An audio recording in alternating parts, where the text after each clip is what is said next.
Hello, my name is Jo Shaw and I'm one of the co-directors of the Global Cit Observatory and a professor at the University of Edinburgh. You're all very welcome to this final Global Cit webinar of this academic year. After this webinar, we'll be taking a break until after the summer, when we'll return with a new program of exciting events and, you never know, we might even manage some in-person activities. Today, we have a panel of 3 speakers and a commentator, and I will act as moderator and also conduit for audience Q&A. Before I introduce the speakers, though, let me briefly introduce the topic of today's webinar. The relationship between citizenship and territory is as long as the history of political organization. They are both enduring constants of political organization. The idea of membership instantly triggers the question, membership of what? In practice, that has often meant a state, but not always, as we'll see. The organization of human communities into polities has long, although not exclusively, been dominated by territorial principles. The bordering effects of territory raise important questions about all the dimensions of citizenship, including the legal status, the operation of rights and duties, and the question of how far citizenship also translates into a principle of belonging.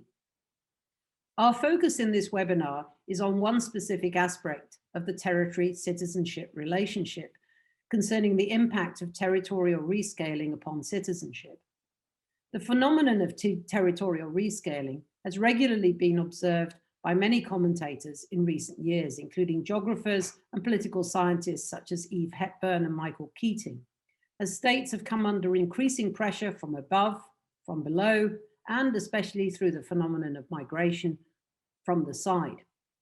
More recently, in a special issue of Ethnopolitics, Jean-Thomas Arrighi and Dejan Stepanovic explored some of the implications of territorial rescaling and the tensions that it generates for citizenship. 3 speakers will introduce case studies on citizenship and territorial rescaling, and I'm going to introduce those 3 speakers and then they'll proceed in that order. First, Stephen Coutts of University College Cork will look at the concept of the citizenship of the European Union and its implications for national citizenship. Second, Christina Zuber of the University of Munich will explore national citizenship, subnational citizenship. Finally, Gëzim Krasniqi of the University of Edinburgh will look at incomplete or so-called liminal polities. After they've spoken, I will invite Jelena Džankic, who is another Global Cit co-director and a part-time professor in the Robert Schuman Center at the European University Institute, to comment upon and explore the links between these case studies. After that, we will open the conversation to Q&A. Please type your questions into the Q&A box and I will read them out. If your question is directed to one speaker or to all of the speakers, please make that clear. I know that the Q&A box can seem restricting, but if you want to come back on your question or the response, please do feel free to do that. So I'll start with Stephen, who I think I've incorrectly attributed in terms of his location and affiliation. Stephen Coutts, over to you. Thank you very much, Jo. And no, I can confirm, in a very rainy Cork today, very, very dull, very rainy. So yeah, but it's delightful. I mean, it's wonderful to be in UCC, actually, to be on campus. Very nice. So thank you very much for that introduction. I'm glad that you mentioned kind of membership and the relationship between membership and territory and jurisdiction. It's not something which I addressed directly in this presentation, but I think that it's there implicitly. So that might be something perhaps for discussion afterwards. So I'm a lawyer, I'm a legal scholar, so I'm going to address this topic from the perspective of rights and territory and the rescaling, or the relationship, I suppose, between rights and territory in the context of the European Union. So when I first was given this title, the rescaling of territory, immediately what might spring to mind, particularly in the context of the European Union and the construction of supranational governance, is that the governance of citizenship rights, or the production, if you like, of citizenship rights, which was simply shifting a level from the national to the supranational. And that's not really what's happening in the European Union. And that's what I sort of want to bring out today in this presentation. I think a better term is probably a restructuring of national rights within the context of a broader space, a political space, a legal space of the European Union, and the way that they are enjoyed.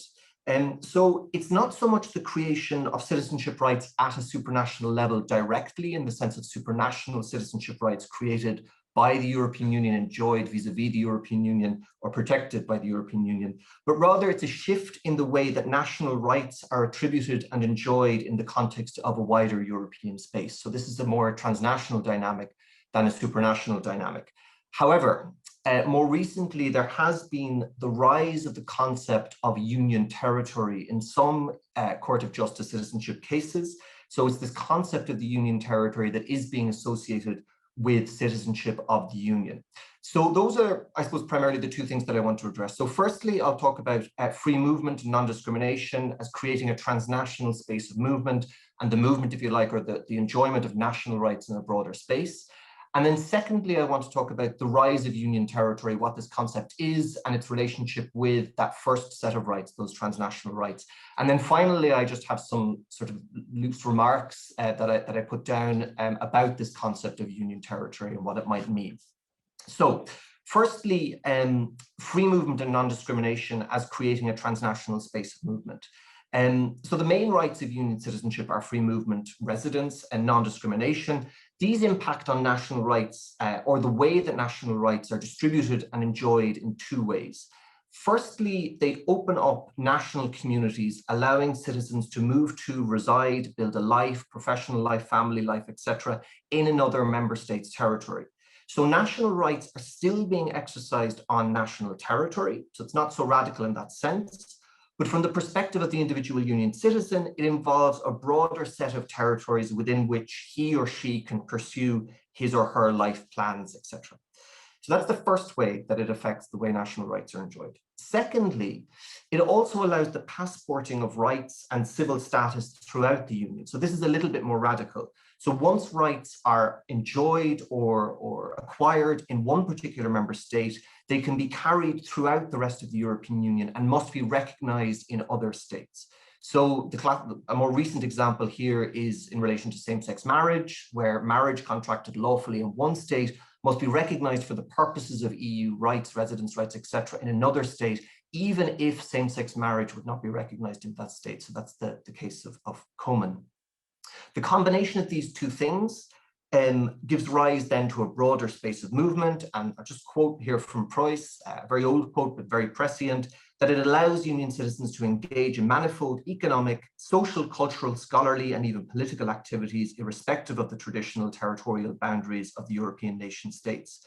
Citizenship is more an amplified bundle of options within a physically broadened and functionally more differentiated space. So that's the way that national rights are reconstructed, I suppose, or restructured in the context of the European Union in this broader space. And more recently, there has been the rise of a notion of union territory itself. And the Court of Justice has in the past decade introduced this concept. It's actually only a couple of months, the 10th anniversary of Zambrano for the EU scholars out there. And this has been in two instances. One where union citizens were forced to leave what they call the territory of the union. And then secondly, in some denaturalization cases where citizenship was being removed, where it was something which had to be taken into account. I won't go into the legal reasoning, but in both cases, access to the union territory seems crucial. But what is the nature of this territory? It's not a strong legal claim in international law to the effect that the European Union constitutes a territorial jurisdiction. That is absolutely not what is going on here. Member states are the territorial reference point and member states' territory for the application of EU law. Rather, it is a claim in terms of citizenship. There is this thing called the union territory, and it is somehow attached to the status of union citizenship. It is the space on which union citizenship is deployed and its rights are enjoyed. So in one sense, it's a traditional right of citizenship, access to the territory of the political community, and all that entails, membership, etc., which was introduced in the introduction. So that's this idea, and I can go into the relationship a little bit more now. So the third thing then is just a series of remarks, and hopefully I'm still reasonably on time. So remarks on this concept of union territory. Firstly, as I said, it is not territory in the thick sense, either of legal jurisdiction or of identity. So that's the first thing I think that we can agree on, although maybe we can discuss that. Secondly, is that it arises from free movement and residence, and the court is very clear on this. So it arises from the operation of transnational rights, which create this common space, which emerges from the operation of these rights. And remember that those rights are primarily about the way national rights are enjoyed.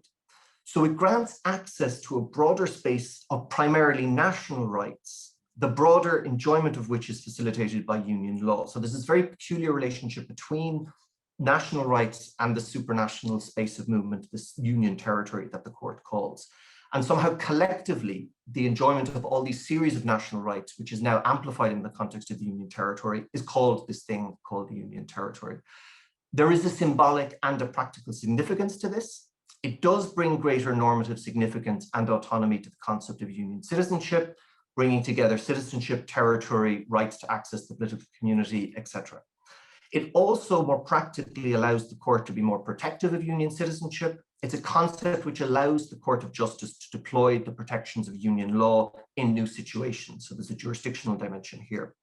And then finally, and I think I'll finish on this, it is also weaker than the national conceptions, in the sense that it can be fragmented and denied to union citizens depending on their behavior, depending on whether they fulfill conditions and criteria. Free movement rights can be limited and effectively suspended in the context of limiting transnational movement, but also this access to the territory of the union can, in exceptional cases, be superseded or limited in some cases. This is under these Article 20 cases. So I'll stop there, and hopefully there's some food for discussion for afterwards. Thank you. Thank you very much, Stephen. So we'll pass to Christina, who's going to present on the subnational dimension. Thank you very much, Joe. I think I was actually the one who was getting a wrong affiliation, though it's quite matching because I was born in Munich. So I'm a real Munich girl. Unfortunately, I never got to be professor there. So I have to be professor in Constance, which is not so bad. After all, it's got a beautiful lake. Here I am. I'm a political scientist. And I would like to talk about the subnational dimension of citizenship, or the sub-state dimension, so what regions do. And I would like to share 2 slides with you. And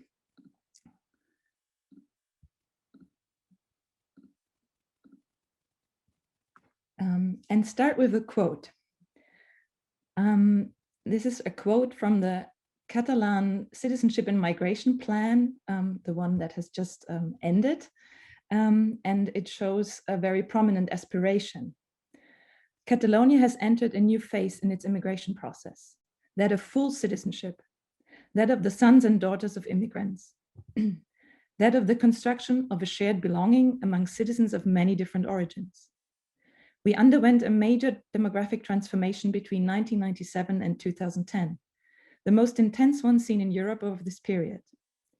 Transformation of a similar scope, but different in other parameters that we saw twice in the 20th century. I would like to take this quote as a starting point into showing that regions that are located below the state, but that have aspirations to have their own state, take a very strong stance also on matters of citizenship. They participate very actively in defining membership in their political and geographic community, if we take the definition of citizenship by Irene Bloembraat. So citizenship is not something, as I think is obvious to this crowd that we're speaking to today, that should be reduced to the state or the supranational level, as Stephen has just talked about, but it's also something that is going on also at the sub-state level. And regions have gained more and more possibilities thanks to processes of territorial rescaling and the allocation of political authority to regional governments and parliaments. Regions have gained the possibility to really also shape and build their own political communities. I would also like to connect this discussion with the topic of migration. I think, again, I'm probably preaching to the converted that the 2 fields of migration studies and citizenship studies should be seen as strongly interconnected and can benefit a lot from mutual exchange with each other. And here I want to talk about how immigration challenges and invites redefinitions of citizenship, again, not just at the state level, but also at the subnational level. I want to talk a little bit about the symbolic dimension of citizenship. So I chose this and a bit complementary to Stephen, who was talking with a focus on rights. I'm actually going to talk with a focus on identity construction and definitions of belonging, the symbolic dimension, how the borders of in and exclusion are being drawn, especially when it comes to welcoming newcomers. Even though I have to say that I could also have designed my little intervention about legal status, because regions often control the implementation of whether immigrants actually end up with rights or not. As the German case is very prominent, where our regions have a lot of capacity to influence policy at the implementation stage. Or I could have also talked about social rights and benefits that are often a matter of regional competence, like healthcare or access to social insurance. But I will focus on identity and belonging. And I will bring to you two cases. One of them you've already seen, the Catalan case. There's a second case that I would like to bring in as a comparison case, and that's the case of the northern Italian region of South Tyrol.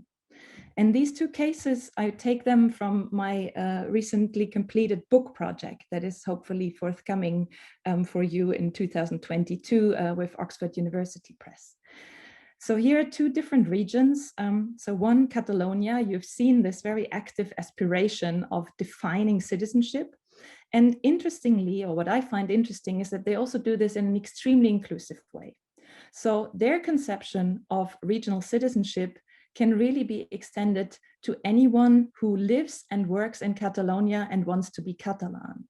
At least that's a political aspiration. I'm not saying that on the ground we don't find people with more exclusive conceptions. Of course, we have racism, we have anti-immigrant sentiment also in Catalonia, but at the level of the political aspiration of the political elite and this discourse, it's really a construction of citizenship as ethnically inclusive.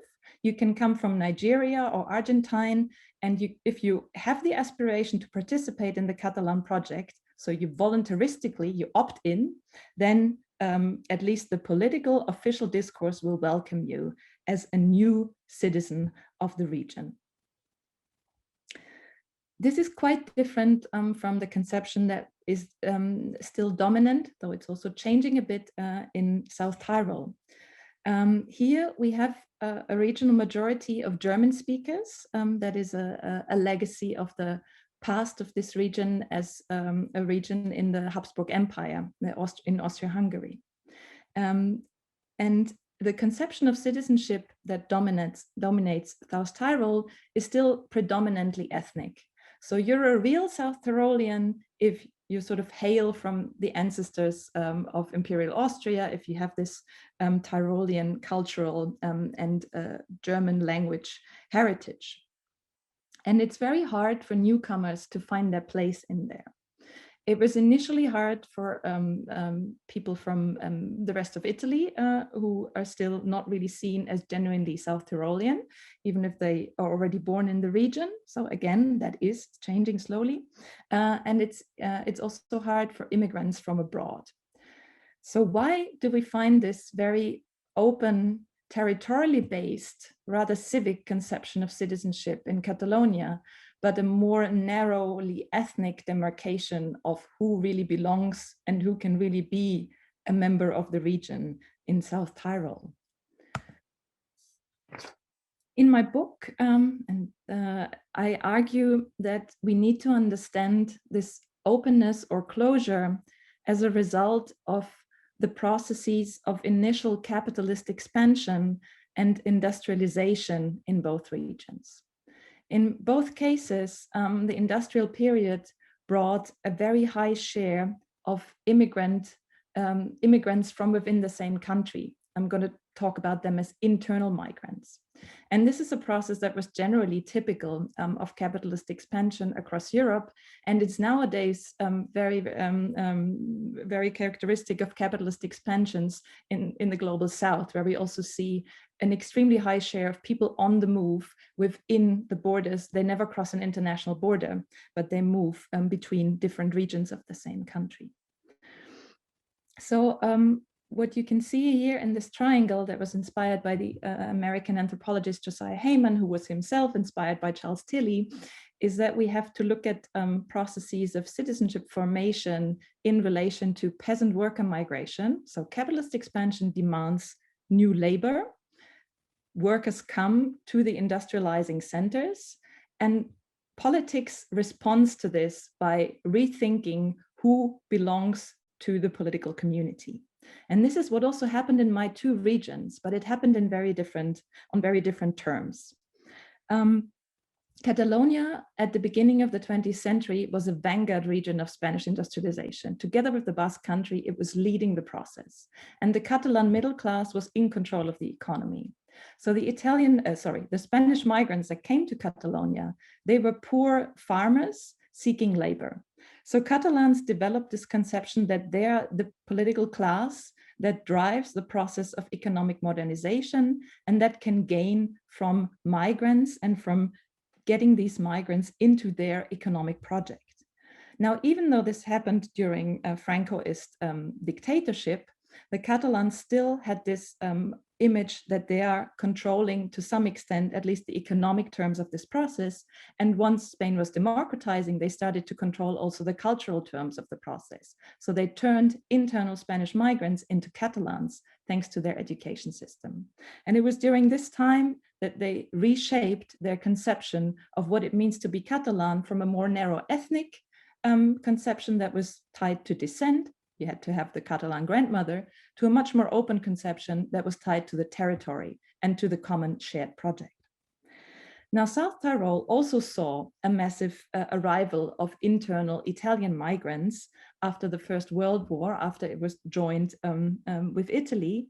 But in this case, the German speakers who were the autochthonous group really did not control the process. So this was Mussolini establishing an industrial zone in Bolzano, and Lombardian and other Italian regions brought their own qualified and skilled workers who completely controlled the industrialization process. So we have an impression that internal migration excludes the autochthonous group from the process of economic development, whereas in the Catalan case, the autochthonous group was driving the process of economic development.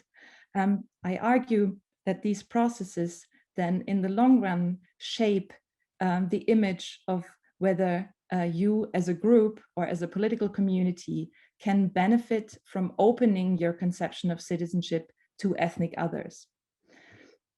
And this stays on even though material incentives change over time. Nowadays, South Tyrol is very rich and the German speakers control the region, whereas in Catalonia, especially after the financial crisis, the region has suffered a lot from high unemployment, yet they maintained their open conception. So to sum this up, I would say what we can learn from this case study is that we need to look also within countries at whether processes of capitalist expansion and original peasant worker migration and current migration patterns are even or uneven, how the benefits are distributed, and also need to be aware that some regions can develop very different conceptions of citizenship than their overarching states or their neighboring regions. So we find these uneven processes between different localities, between different regional communities, and I would argue also between different national communities and also at the supranational level. So in short, these processes are uneven, and we should look at this. In my case, the processes intersected in a historically heterogeneous way within the states and with the given different territorial, cultural, and linguistic identities. So that would be my food for thought for the discussion, by linking migration studies and citizenship, and also thinking a little bit about the history of capitalist expansion in this context. Thank you very much, Christina. I'm very sorry for mislocating you. No worries. There's no danger of me mislocating Gëzim, who I believe is in an office just across this city from me. So, Gëzim, over to you. Thank you, Joe. Thanks a lot for the invitation. It's always great to be in the company of a great number of scholars who are affiliated with the Robert Schuman Center. So my presentation today, which is totally unknown to Jelena as a discussant, and I apologize to Jelena for that, is going to be on looking at the ways in which territorial rescaling and bordering practices manifest themselves in the case of liminal polities or liminal spaces of citizenship. So in this case, I'm referring to territories or spaces which have an irregular status. So often in social and political studies, they are known as contested states, de facto states, and there are many other different terms that scholars have been using. But basically, we are talking here about territories or cases of countries that have seceded from their mother countries, from their mother states, but have failed to reach universal recognition and full sovereignty and statehood.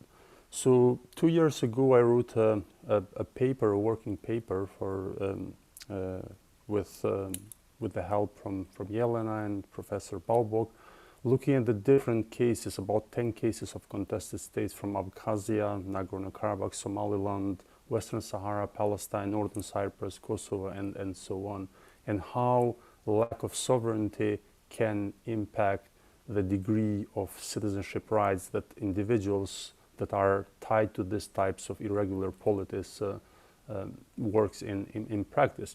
And it's quite interesting to see that there is a great degree of impediment of citizenship rights from one case to the other.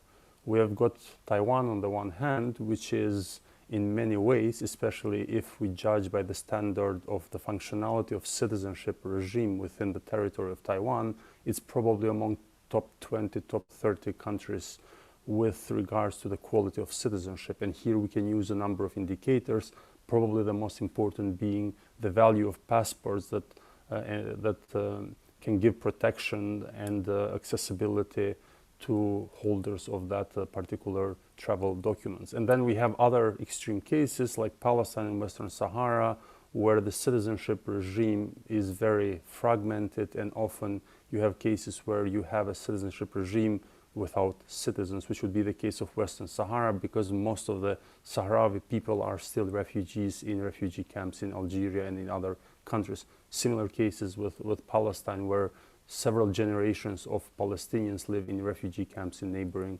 countries, and potentially they would be citizens of the territory of Palestine. So I'm not going to dwell into that in more detail, but what I want to do today in this presentation is, as I said, look at a number of ways in which rescaling practices and bordering practices manifest themselves in the case of this irregular or atypical polities. And I've identified about 5 or 6 different ways in which these practices manifest themselves in the case of liminal polities. I think the most important thing to understand here is that liminal polities are in a position of legal indeterminacy and ambiguity that nevertheless may last indefinitely. If you look at the history of the emergence of these types of liminal polities or contested states, we can see that throughout history, especially in the last 70 years since the end of the Second World War, especially in the context of decolonization, but also later after the fall of the Berlin Wall, we have seen a proliferation of these types of polities.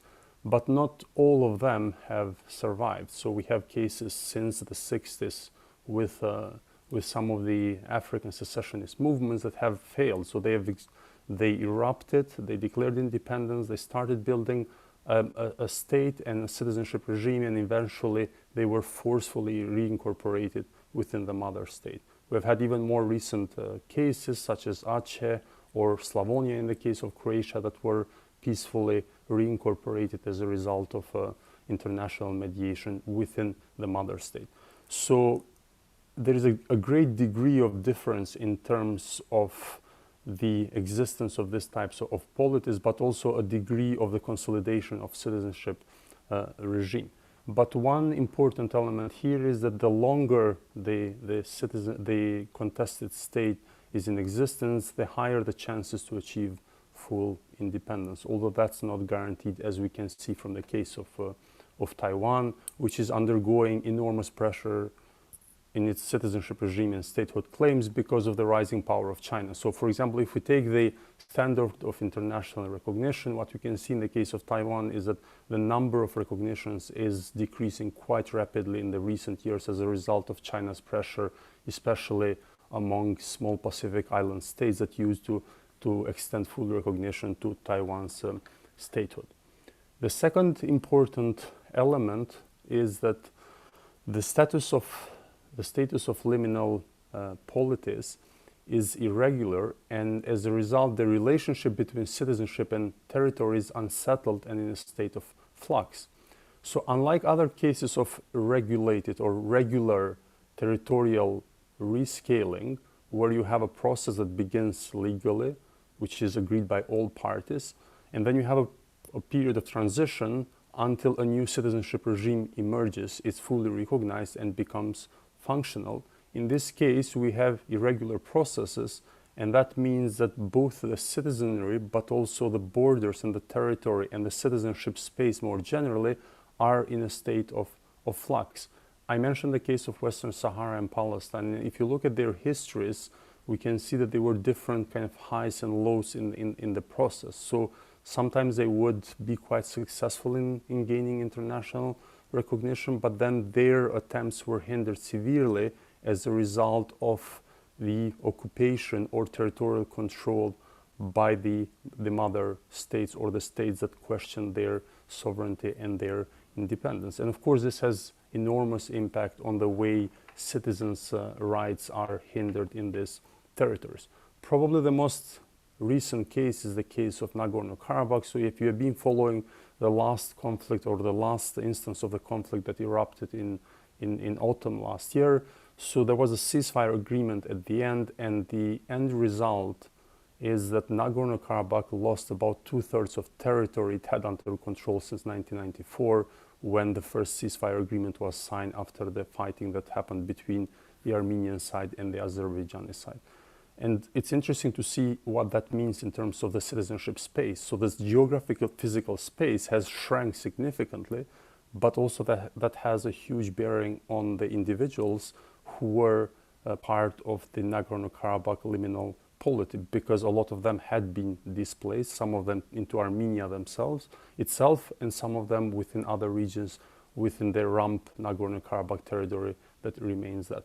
So this flux, this is a great case how liminal polities are in a state of flux because of their irregular status internationally. The third important element is the tension between individual choice and internal attribution of rights and obligations on the one hand, and external categorization and ascribed statuses and identities. So a lot of these individuals who find themselves within this irregular types of polities have a way of identifying themselves as Kosovan, as Taiwanese, or as Somalilander, and etc. But then that's often not the case how international community and other states sees them. So you can end up in a situation when these individuals are ascribed a different status, identity, and even nationality. There are quite a lot of interesting legal cases of individuals who have been deported to a third country. For example, there is a case of some Taiwanese passport holders from Kenya who were deported to China because Kenya doesn't recognize Taiwan as an independent state. And in the eyes of the legal authorities in Kenya, individuals holding Taiwanese travel documents or passports are Chinese citizens because Kenya subscribes to the idea that there is only one China. So there are no two different Chinese polities. Similar cases we have seen in the case of Kosovo, with refugees who were repatriated from Germany and other EU countries who were often sent to Serbia because at the time when they had migrated to the European Union, they were Serb citizens, and they kind of disregarded the fact that Kosovo in the meantime had declared independence. And even though Germany recognizes Kosovo's independence, still for legal purposes, these individuals would be treated as Serb citizens because of the fact that when they entered Germany, the German territory, they had documents that basically demonstrated their Serbian citizenship. The fourth important element is the fact that rescaling can lead, and actually in most of the cases, leads to overlapping citizenship regimes. And this is a very important element, and this happens much more than in the case of regular citizenship regimes and proper or fully fledged states. And this happens because competing claims of statehood and sovereignty lead to competing claims of citizenship. And I think when we talk about the ways we can study this overlapping citizenship regimes, I would want to refer here to Professor Baubuch's concept of constellations, because I think constellations are crucial in understanding citizenship practices, policies, statuses, and rights in the case of liminal polities. You can't study, for example, citizenship practices in Somaliland without understanding the wider regional context, citizenship in Somalia itself, but also in Djibouti, in Kenya, in Ethiopia, and other neighboring countries. And this is the case throughout the board. The fifth important point is that of availability and accessibility, or lack thereof, of nationality and citizenship within these territories. So these are two different processes. Often these territories have no international recognition, which means that they are deprived of the right to nationality in the international law. But it's interesting to see that in practice, a lot of third state parties and even international organizations have gone a great length to disassociate or to decouple citizenship documentation from nationality itself. So you have instances when documents are recognized as travel documents, but they don't confer nationality. So you're not treated as a Somalilander, although your Somaliland passport can be accepted by a third country as a valid travel document. And even UK accepts and recognizes that document, or the case of Northern Cyprus, where you could travel to the UK with a passport of the Republic of Northern Cyprus, although that doesn't confer nationality as understood in international law. But we have some other interesting cases here where nationality and citizenship and passports become available to these territories. For example, the case of Transnistria is quite fascinating in the sense that citizens or residents of the territory have access to 3, 4, sometimes even 5 different passports and citizenship. So the Moldovan one, the Russian one, the Ukrainian one, and even the Romanian one through the Moldovan links. So some of these individuals could potentially also be EU citizens, although in a way they are trapped within a territory which has a very much irregular status. And the last point, which I think is quite important as a practice, is the practice of outsourcing of citizenship to kin states or regional patrons. Because these are contested polities with irregular status, which also means irregular forms of citizenship, they're often forced to outsource their citizenship to a kin state or to a third country. For example, Armenians in Nagorno-Karabakh mostly use Armenian documents to travel internationally because of the lack of recognition of citizenship of Nagorno-Karabakh. Similar situation is in northern Cyprus, so a lot of people in northern Cyprus use Turkish documentation, and also they benefit from various citizenship provisions in the case of individuals who are stuck in these territories. The last point I want to make, which is the concluding point, I think when we talk about the relationship between territory and citizenship in the context of territorial rescaling and bordering, I think it's very important to distinguish between regular and consensual processes of territorial rescaling, which happens in the case of secession, which is or the emergence of a new independent state, which is agreed by all parties, which would be the case of South Sudan or many other cases that we have seen, the case of Montenegro as well, and irregular practices of territorial rescaling, which is the case of liminal polities. Because I think there is a substantial difference how territorial rescaling manifests itself in regular cases of creation of new independent polities, as opposed to cases where there is no consensus and these territories end up in an international political limbo, which ultimately also creates an irregular form of citizenship. Thank you very much. Thank you very much, Gëzim. Just to say that there's a few questions already coming through, so it'd be great if you also want to add to that, but some points for some of our speakers to take into consideration. And doubtless once Jelena has spoken, there'll be a number of other points to take into consideration. Jelena, over to you. Thank you so much, Jo. And I have to say, it really has been a pleasure for me to listen to these really excellent and rich case studies, which have given us a lot of food for thought for thinking about the relationship between territory and citizenship. So what I think all of these presentations, which essentially show an incredible diversity of backgrounds in terms of disciplines, but also in terms of area coverage and research interests, is that linkages between citizenship and territory are by no means simple. They're not single level, and they're not constant.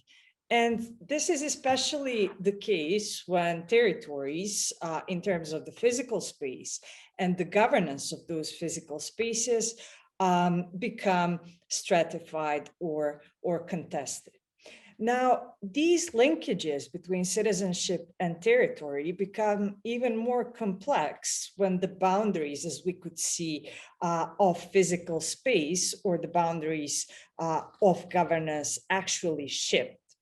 And these two processes can essentially have different outcomes. So I'll just spend some time on talking about these outcomes and drawing on some of the points that the three presentations have raised.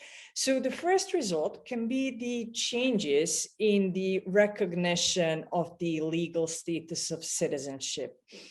So in a way, it can result in a more inclusive citizenship regime in cases of territorial expansion. I'm very happy that Gëzim raised the point of the voluntary versus or consensual versus these contested secessions, because territorial expansion in cases of state unification can sometimes be, as you know, voluntary, or it can be in cases of annexation or expansion by conquest.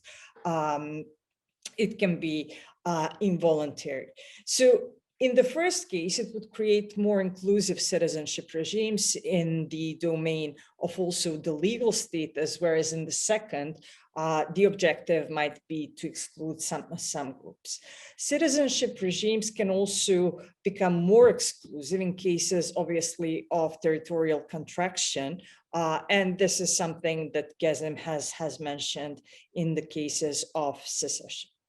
Now, in all of these cases, the goal of the policy is to reconstitute citizenry and obviously legitimize governance in view of the shifts in the physical, in the borders of physical space across territories.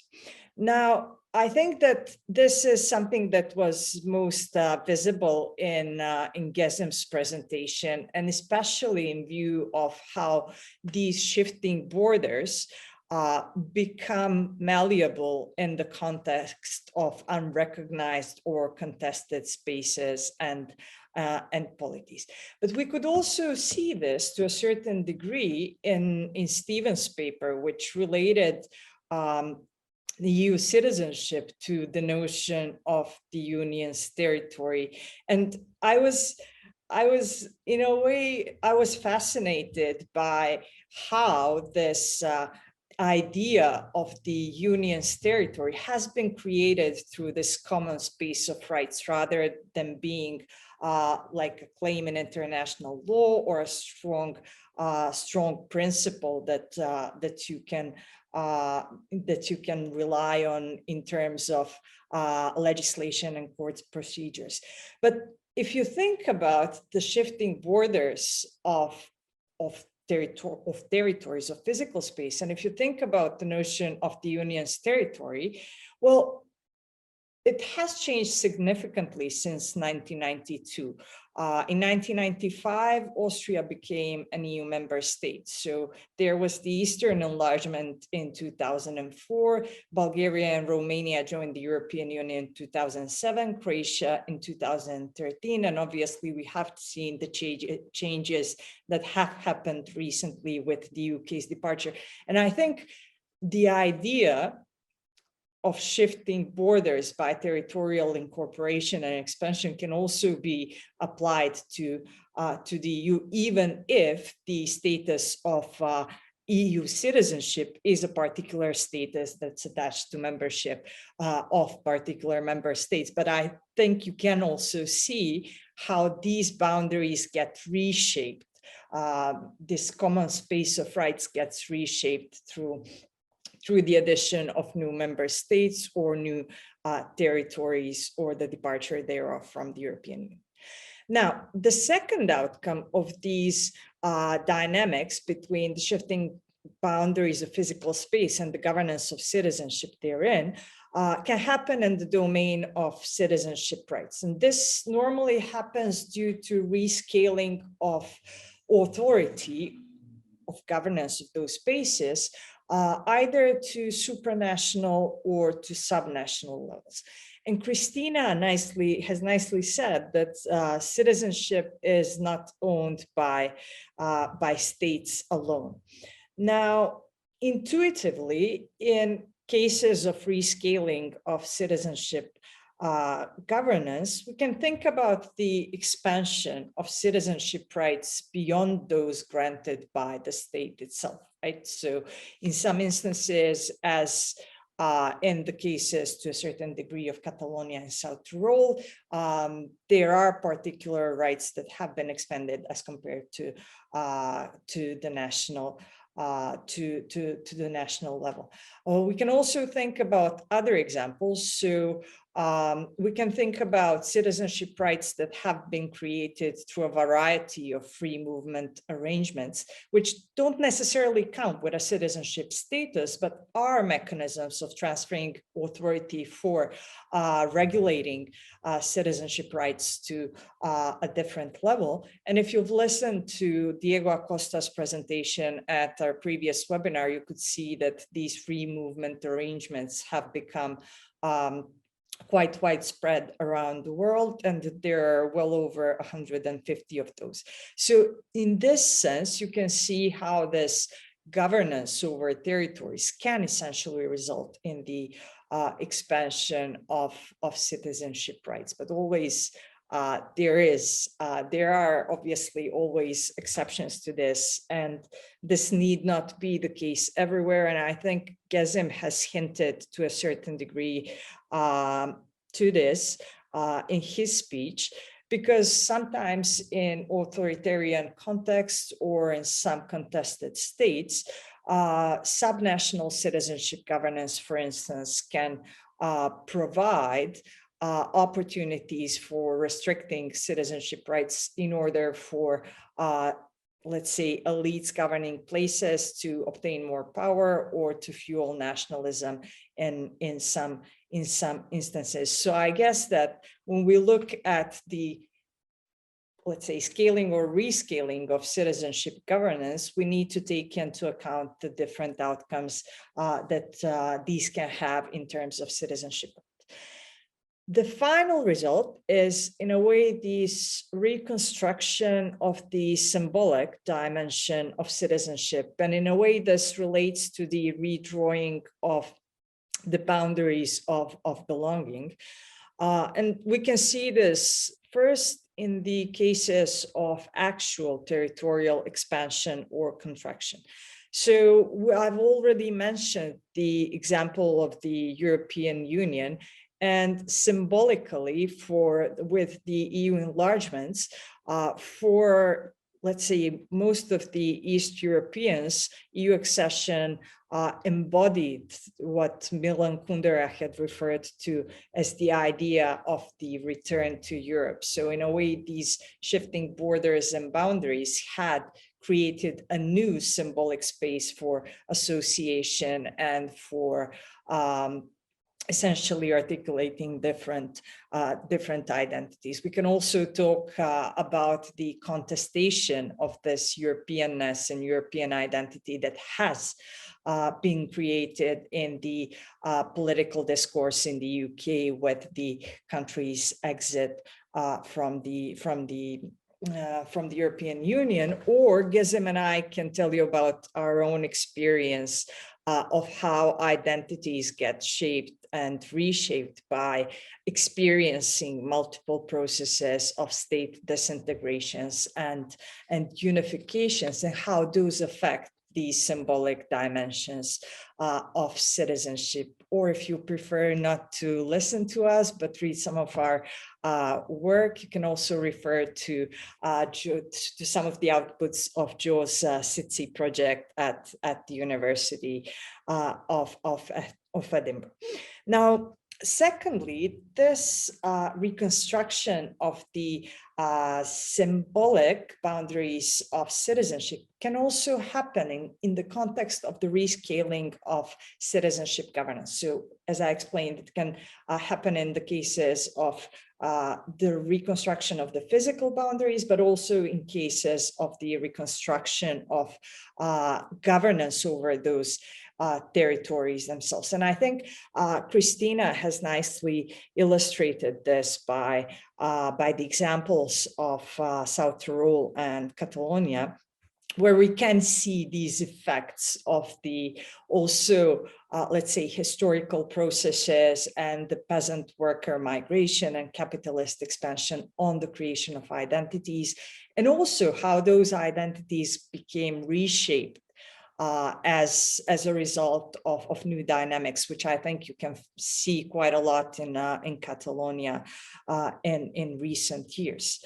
Or you can see this, for instance, in cases that Gëzim has mentioned towards the end of his speech, where essentially this let's say, governance of citizenship can create imagined territorial communities. And this happens in cases of extraterritorial citizenship granted to ethnic kin. And in some cases, it is a mechanism implemented by some states to, in a way, either make claims over particular territories or to, in a way, expand their influence over territories that they historically consider to be attached to their own or attached to their own imagery of nationhood or identity. So you can see in a way how this rescaling can also reshape the boundaries, the symbolic boundaries of citizenship. So just to conclude here, the engagements between citizenship, whether we understand it as status, rights, identities, practices, or symbols, and territory, both as a piece of land or governance over that piece of land, are a manifold, complex, fluid, and very often, as we have seen, contested. So I would end it here and invite everyone to contribute to our discussion, because these are issues that need to be discussed and studied further. Thank you so much. Thank you to everyone. We already have a number of questions, but I think there's plenty of space for more questions to come in.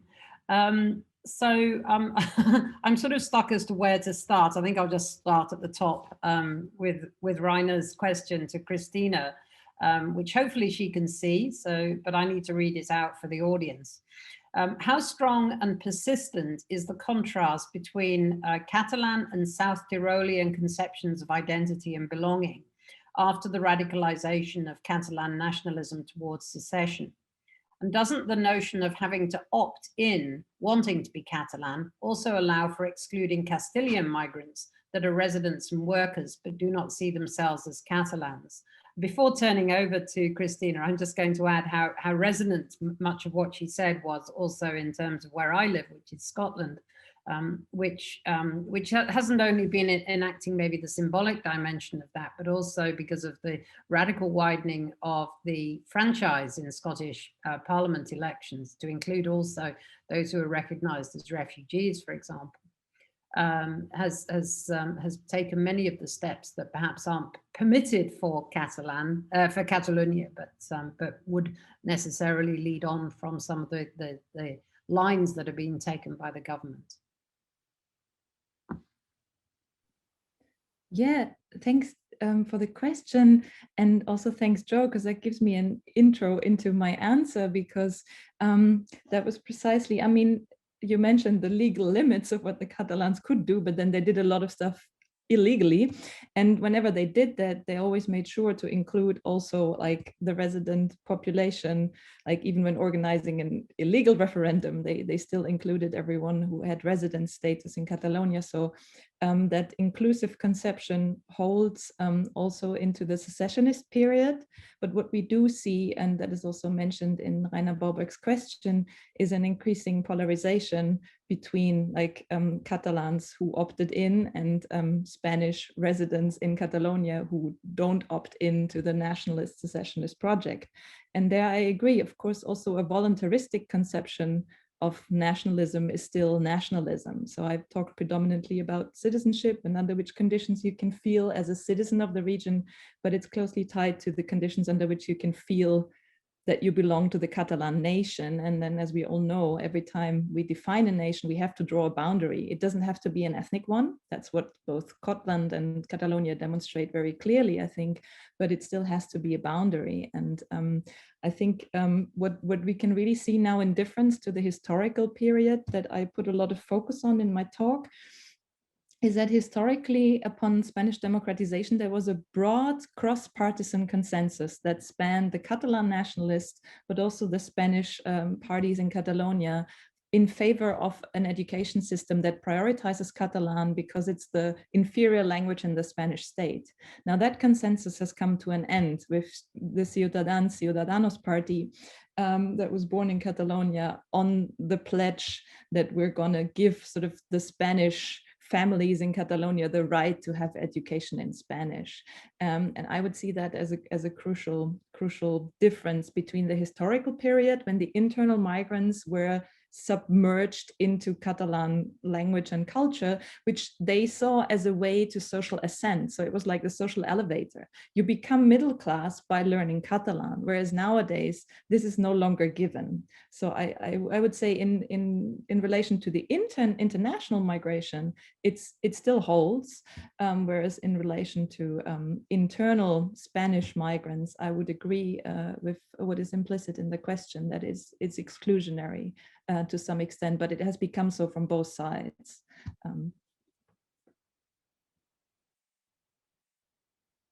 Sorry, great. I was muted for a moment.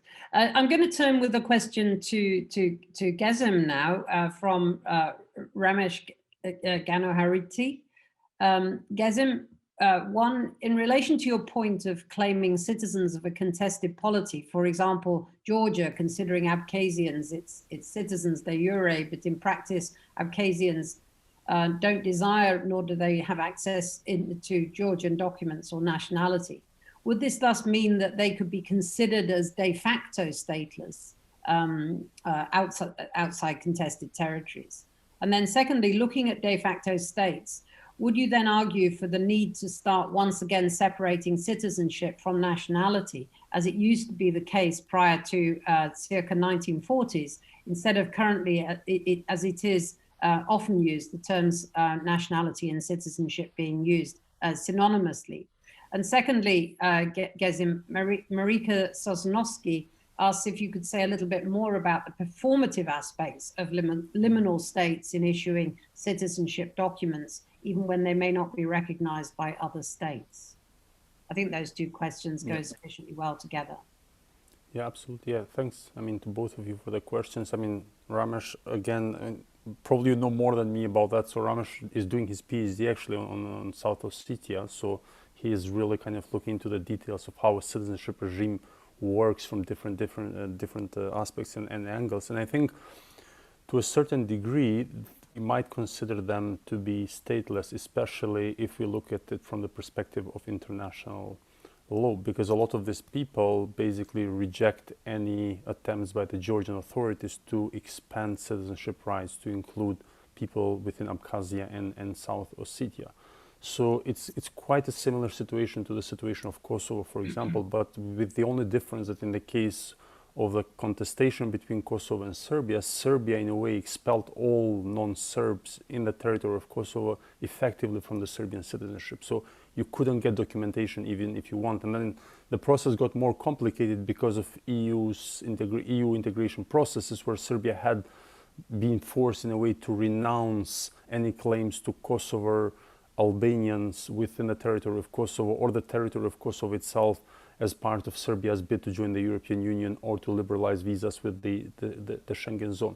So I think here we have a different kind of outsider element which makes the difference. But in the case of Georgia and South Ossetia, I think technically, again, if we adopt a very narrow legal understanding of citizenship, a lot of these individuals would be stateless for the purposes of international law.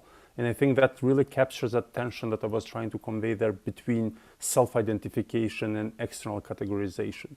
But I think probably a lot of these people would internationally, if they were to migrate elsewhere, and I think it would be interesting to see what are some of the practices from the everyday life, I think these individuals would be treated as Georgian from the perspective of international law, or simply as stateless if they were to claim asylum or refugee status in different countries. But I think it depends a lot where they would migrate, because as we know, Russia recognizes them, these territories, as independent states. So probably within the Central Asian sphere of states, or in the post-Soviet states, probably their status would be as citizens of a state, which is the South Ossetian states. But then within the European Union, the practice would change quite a lot also, although I think the European Union has been trying quite hard to find different ways of engaging with these territories without recognition. But I think sometimes it would be interesting to look at different cases of individuals who went through different processes to make sense of the different ways this particular irregular statuses of individuals play out in the real life. Now, as regards the second question, I think by default, liminal polities and contested states are performative entities. So these authorities within these territories go to great lengths to perform various citizenship-related and statehood functions. And I think documentation is one of them. So without any exception, all these different authorities start issuing citizenship-related documentation, including IDs and passports.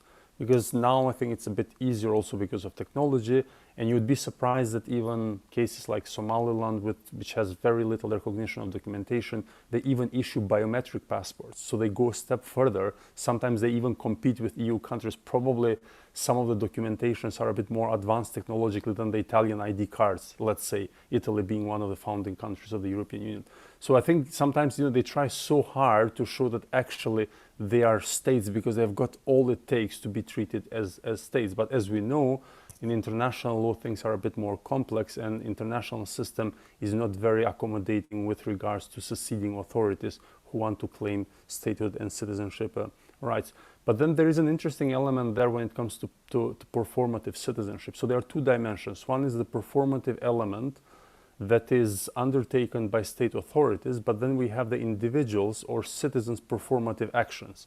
There was a very interesting case in Taiwan when a movement started to buy stickers that says Taiwan instead of Republic of China on their passport cover pages, because as we know, formally Taiwan is not called Taiwan, it's the Republic of China.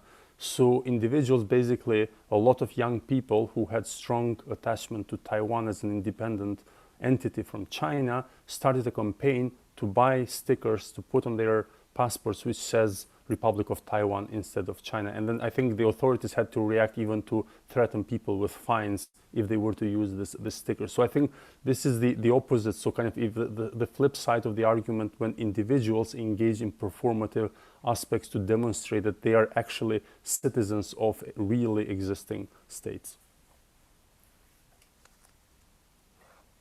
Thank you, Gëzim. I'm going to actually abuse my position as chair and ask Stephen a question, because I was, well, firstly, I think there were quite a few interesting issues that Jelena raised that you might want to respond to, but also I wanted to push you a little bit on this issue of territorial rescaling. You talked about the idea of the territory of the Union, but it came across in, maybe partly because of the way in which it's treated by the European Court of Justice in a rather non-dynamic way. So it comes across also in the way that you presented it, not so much in terms of territorial rescaling, but somehow just something that's there, but it doesn't have a dynamic element to it. And I wondered whether or not you wanted to perhaps reflect on the questions about rescaling within the European Union, and how that might also as well interact with some of the cases presented by Christina and Gëzim, for example, you know, how that might interact as well in terms of the long-term future of the European Union, such as, you know, the reappearance within the territory of the Union potentially in the future of an independent Scotland, hypothetically.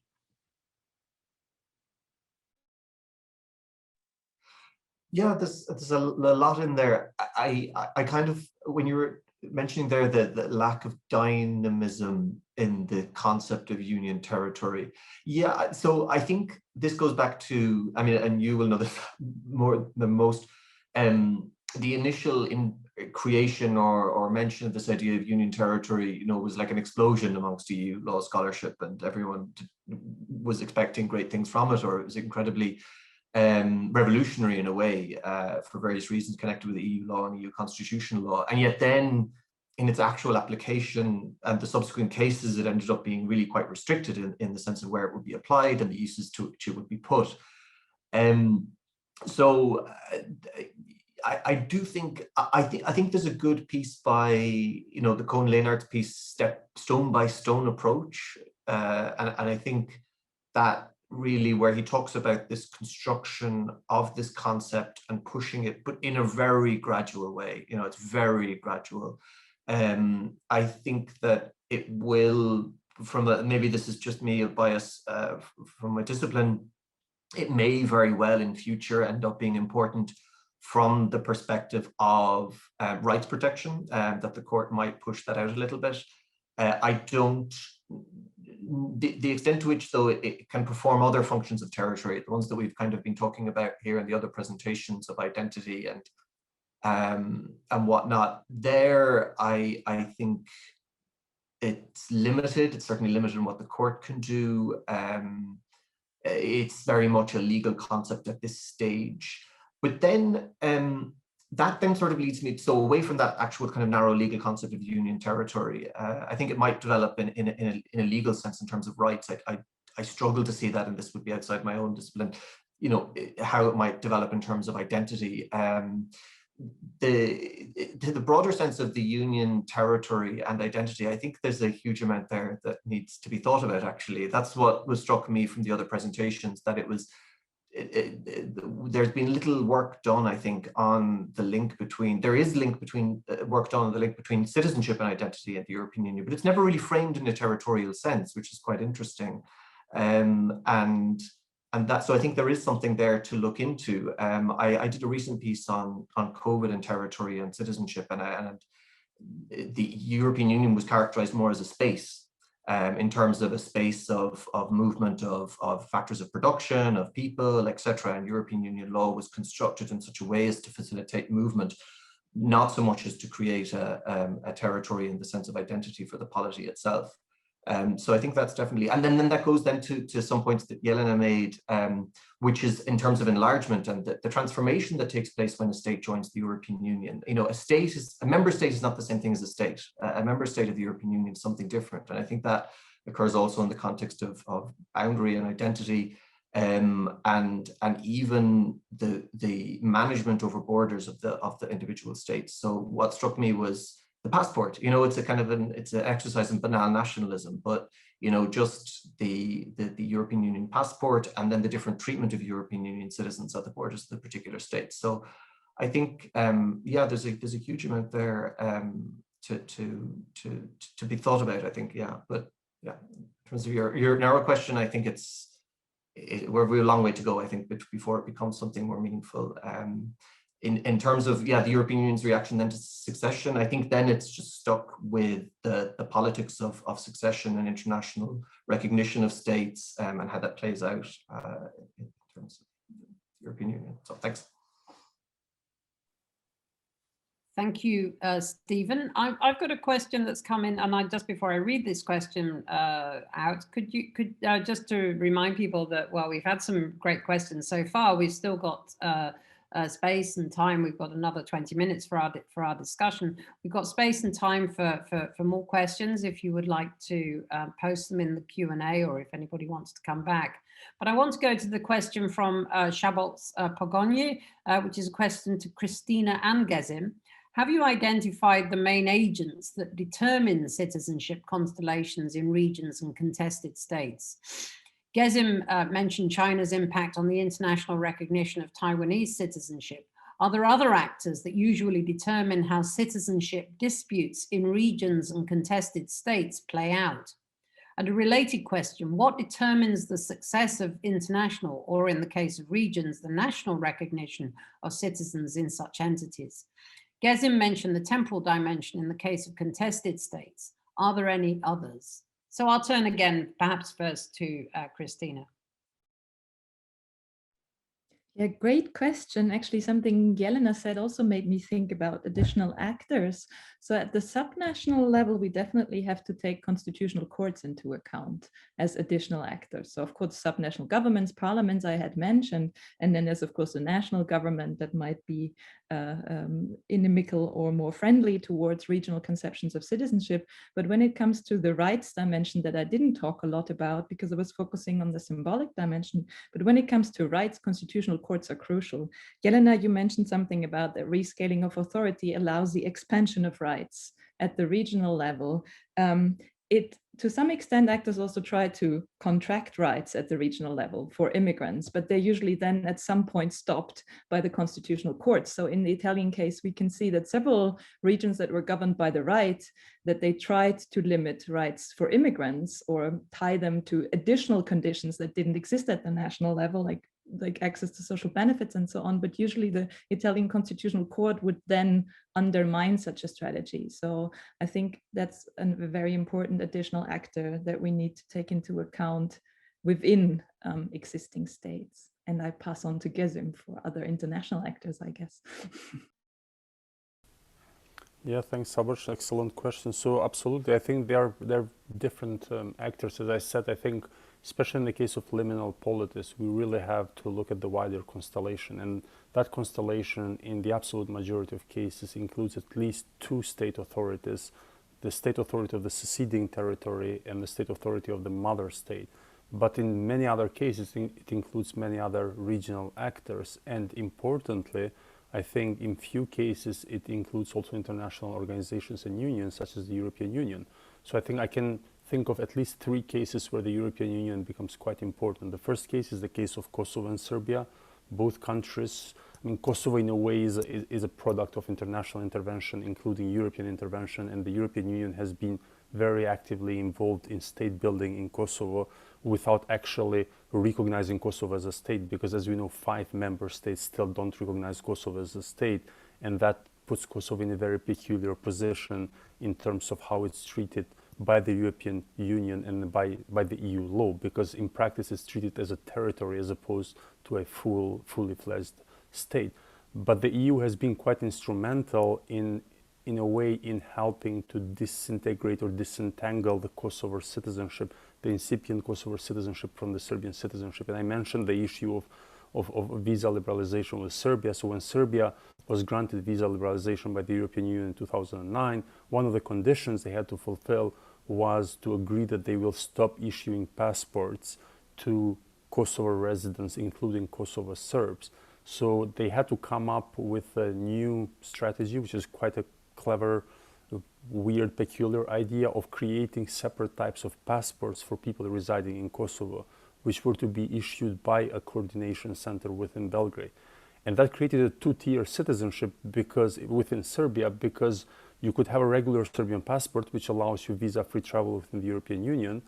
But if you were from Kosovo and you applied for a Serbian passport, and this mostly happened in the case of Kosovo Serbs, you were given a separate passport which didn't allow you visa-free travel within the European Union. So you're a Serb citizen with a Serb passport. And we know that many countries have different types of passports. I mean, I think UK has 3-4 different types of passports. So you have a passport as a UK citizen living in the United Kingdom, and then you can have other different passports if you live in overseas territories of the United Kingdom. And again, you have passports for people from Hong Kong. So I think that's a fascinating thing, how hierarchies are reinforced within one citizenship regime as a result of wider regional and international dynamics. The second instance I can think of the involvement of European Union is the case of Cyprus. We all know that the Republic of Cyprus is a member of the European Union, and the EU has been actively involved in the negotiations over the potential reunification of the island. But by the very fact that the Republic of Cyprus is a EU member, a lot of individuals in northern Cyprus have the potential, sometimes the ability, to gain a passport of the Republic of Cyprus and thus become members of the European Union, citizens of the European Union. So we have a lot of citizens of the European Union that live in a territory which is not recognized by the European Union as a separate polity or a separate territory governed by a legitimate political authority. And the third instance is the case of Transnistria, because of Moldova's relations with Romania and Romania extending citizenship rights to Moldova after it joined the European Union. So the numbers are pretty much contested. There have been quite a lot of studies in that respect, and Eleanor Knott has done quite a lot of work in that respect, looking at citizenship practices in Moldova, dual citizenship. But by default, that has also covered, in a way, a lot of the regions and a significant number of citizens who are in Transnistria. So a lot of people have been able to access EU citizenship through Moldova. So the Romanian EU citizenship via Moldova, which in practice makes them EU citizen. I think also in the case of Transnistria, the EU has been quite involved there actually in finding ways to cooperate with the Transnistrian authorities without treating them as a fully fledged state.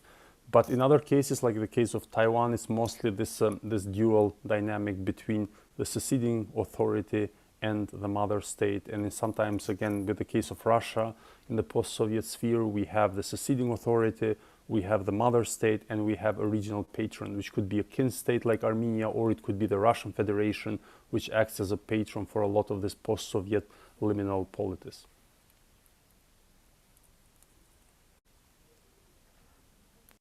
Thank you, Gëzim. I'm actually going to stick with you for the next question, which is another question from Rainer Bauberg about a very different topic, where he says, he asks, Jelena and I have recently started a global CIT forum on mobility without membership, proposing passports independent of nationality for people whose protection or livelihood depends on international mobility, but who lack the requisite citizenships. We referred to the 1920s Nansen passports as a historical model. Do you think that travel documents issued to citizens of liminal territories could also serve as a model? And could they become anchored in international law instead of just being arbitrarily recognized or rejected by individual states? I'm going to post a link to that forum, that Global CIT forum in the chat for anyone who's interested in it. But I'll leave the question for now to Gëzim. Excellent. Yeah.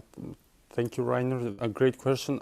I've seen some posts and links. I have to admit I didn't have the time to look at them, but I thought it might be interesting and related to what I do, and potentially, hopefully, I'll find some time and maybe also kind of respond to what you have already posted there and be part of the debate. But I think, in short, I think that's definitely something to be discussed in more detail, and potentially it could be the way forward from the perspective of human rights. If we depoliticize the issue of liminal polities, I think that would be the way forward to ensure that individuals trapped in these types of territories have a way to be treated in a dignified way, but also to reduce statelessness, because as we all know, there is an international commitment to reduce or eradicate statelessness.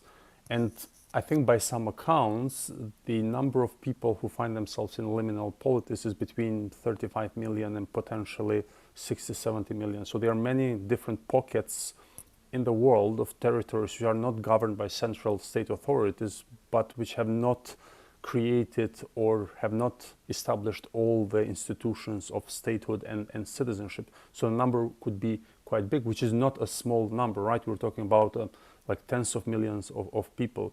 And in a lot of cases, again, this brings us to the question earlier about South Ossetia. So how do these individuals travel? A lot of them simply can't travel if your document is not recognized or if you haven't got the right document.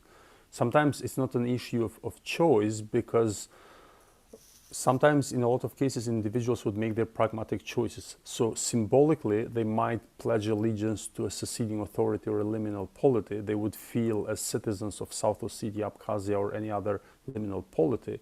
But in practice they would recognize that if they were to get the passport of the mother state, Georgia or Azerbaijan or any other state, their prospects in lives would be better. And a lot of individuals navigate these very intrinsic procedures and manage to acquire passports that would put them in a better position.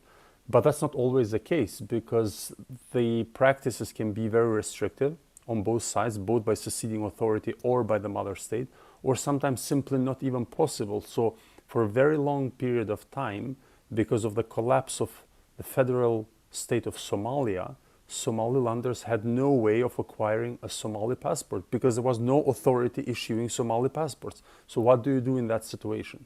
So it's not an issue of will, whether you would want to acquire a Somali passport as a Somalilander or not, but it's not available. So there is no way you can access a travel document that would enable you to travel in other countries.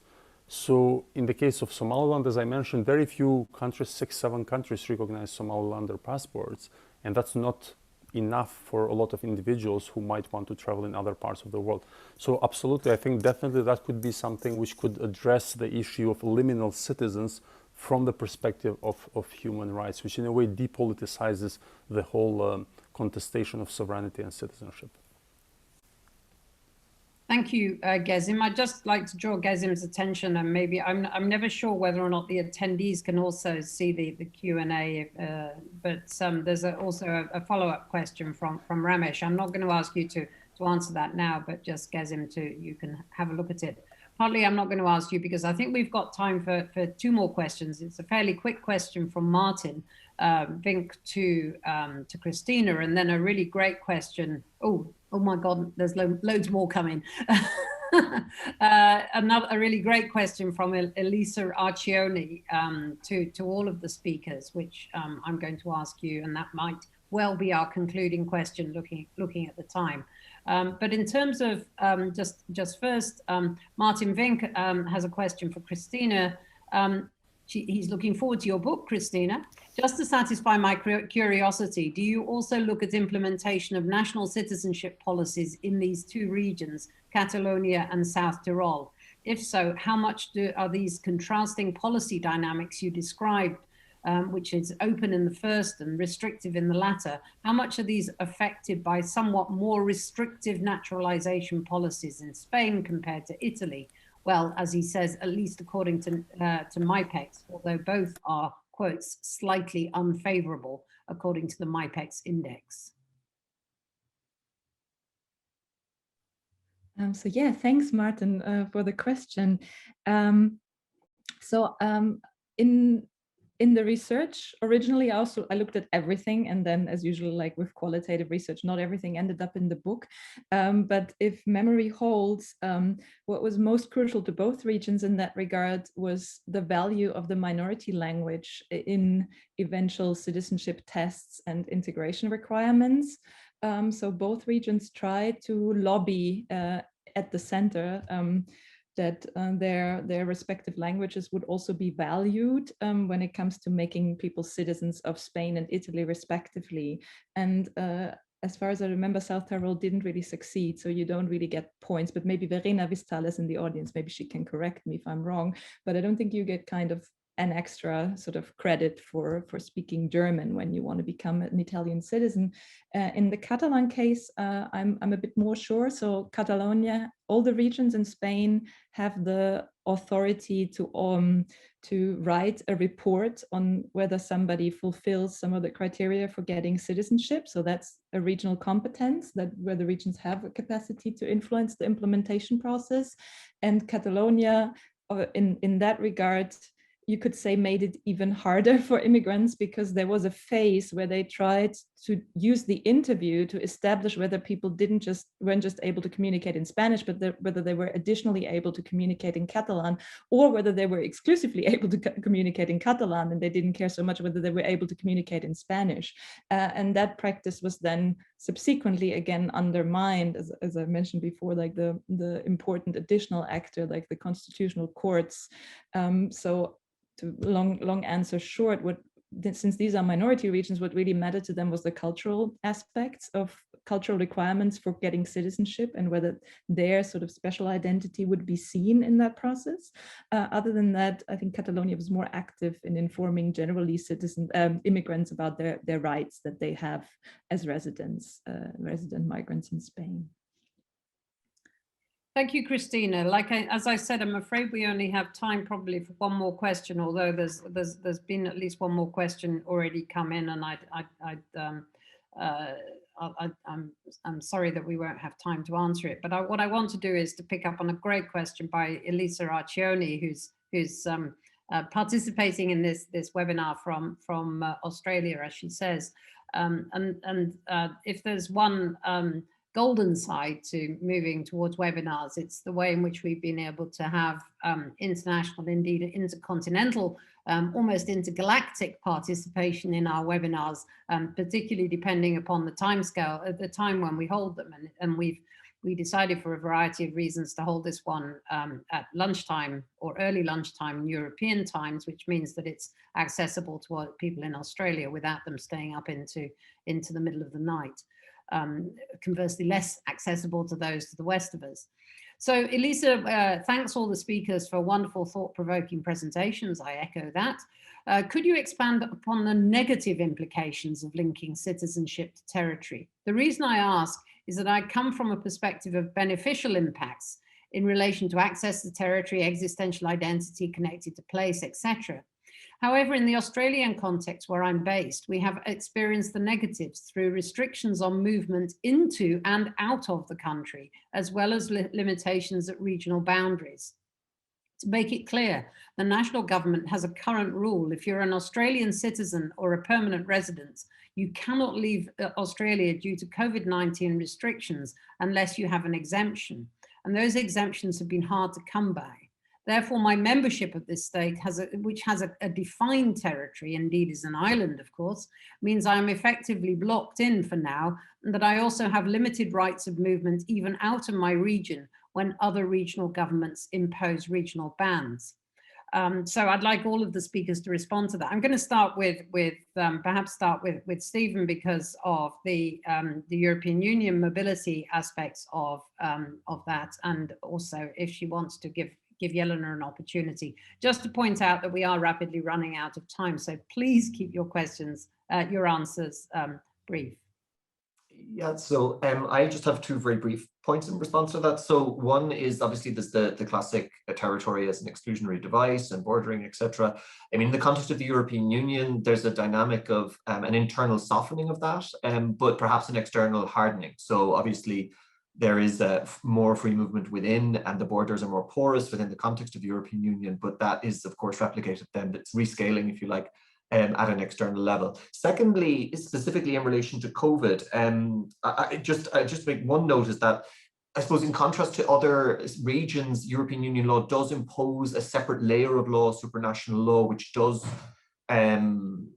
frame, I suppose, how states do regulate their borders. So states are not entirely free. And in the context of COVID, while the institutions have not been particularly active in pursuing states, there is this framework, there's a requirement of proportionality. And specifically in relation to exit bans, I think that the European Commission has taken quite a poor view of those. So member states bordering and their ability to control and manage their borders, even in the context of a pandemic, is conditioned by European Union membership. So those are, I suppose, the 2 points that I'd make in relation to that. Jelena, do you want to make any comments on that question? I mean, feel free not to if you, it looks like you do want to. Yes, thank you so much. I think this is a brilliant question, and I think we could have a webinar on it in its own right. But just to in a way say, I think citizenship is very often, and I'll also just briefly come to the other comment that has arrived. It's in a way linked to these territories in terms of either status or rights or both. And essentially, the negative impacts are related to the sorts of rescaling that can happen, but also in terms of rescaling of governance. And perhaps, Elisa, I've experienced a different kind of rescaling. I have experienced the limitations on my citizenship rights by being related to a territory that has fallen apart eventually. And I think that's an obvious effect, but also the restrictions to your citizenship rights that have come out of all the Australian citizens, and that's not the only case in the world. I think it's very important to think about what kind of consequences related citizenship to territories can have. And in the forum that Joe has provided the link to, Rainer and I also mentioned the examples of vulnerable populations from the Pacific Islands who are endangered by virtue of environmental factors, who now cannot leave their territories, which are in a way disappearing. So I just would also like to come back to this other question, which I think would be very, very interesting to look into in the sense of having citizenship as something necessarily related to physical space, physical territory, and citizenship in the online or digital space, which I think is a question that will gain a lot of salience in the coming years. So without taking this much further, I think I would leave it at that. Thank you. Thank you so much, Jelena, also for mentioning Guido Felkor's question, which relates also to this digital citizenship. And I apologize that we're not going to be able to encompass that in this work, although we have tried to engage a little bit with digital citizenship in a previous forum. Christina, do you want to make any remarks about the negative impacts? Maybe more counter questions. I was just wondering what the alternatives are, because I mean, one alternative is universal human rights. I mean, that sounds brilliant. So no matter where you are a human being, so you have certain rights attached to you. But as soon as we start demarcating, I wonder whether alternatives to territory, maybe digital is a way, but as soon as we draw some boundaries, I wonder whether the alternatives are not even less optimal. And there, of course, I'm thinking again about the distinction between territory on the one hand and then descent, ethnicity, race on the other hand, where I have the inclination to think that territory is somehow more favorable and more flexible. But yeah, that would be like a question back to to Elisa, like what alternatives she sees to demarcate citizenship if it's not along territory. And then finally, Gëzim, any remarks on the question about the negative? Just very briefly, I think that, I mean, that's fascinating. I think what the crisis has done, it has in a way kind of reaffirmed a number of important elements. The first one is the centrality of citizenship as an instrument in the modern world in terms of the connection between individuals and the states, the preeminence of the nation state as the social closure. So basically, we have seen that both in the migrant crisis in 2014, the EU rules almost collapsed, so no one respected the Dublin Conventions. And similarly, now again, the national borders became very central. But I think we've seen also some other trends, like in the UK, where regional citizenship regimes and the regional authorities gained salience during the pandemic.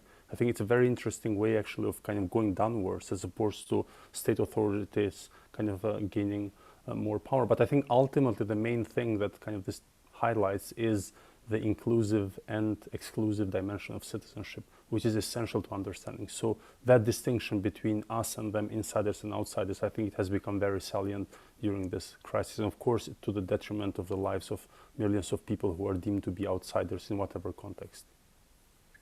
Thank you so much, Gëzim, and thank you to all of the presenters, to Stephen, to Christina, to Gëzim, to Jelena. Thank you for that, and thank you also for the great questions that we've had from the audience and the almost sense of interaction with the audience, which is unfortunately so difficult on this webinar platform. I hope that you'll agree with me that our contributors have made this one of our standout webinars to bring our series to a conclusion. And we really do look forward to welcoming you into this format again in the autumn, and also, as we say, potentially to in-person events in due course. We all look forward to that. Thank you very much. Goodbye. Thank you. Thank you.